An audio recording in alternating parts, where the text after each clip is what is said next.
Ini untuk memberikan dukungan moral dan menyatakan dukungan bahwa Sederalom, puluhan aktivis dari masyarakat pro-demokrasi Kamis siang menggelar demo di depan kantor Kejaksaan Tinggi Kajati Aceh.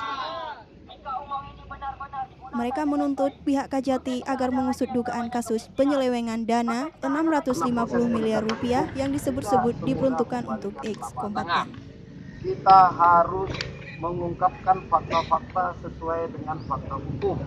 untuk memberikan dukungan moral. Sementara itu, perwakilan mahasiswa yang beraudiensi dengan pihak Kajati juga bertanya terkait kelanjutan laporan LSM Gerak beberapa waktu lalu. Kasus ini dengan ikut andilnya beberapa lembaga penegakan hukum lainnya seperti KPK, Kejaksaan dan Kepolisian dan sebagainya, ini justru bisa mempermudah, justru bisa memperkuat posisi dari penegakan hukum. Dari Banda Aceh, Fatlunas Mira Ufa, Serambi On TV.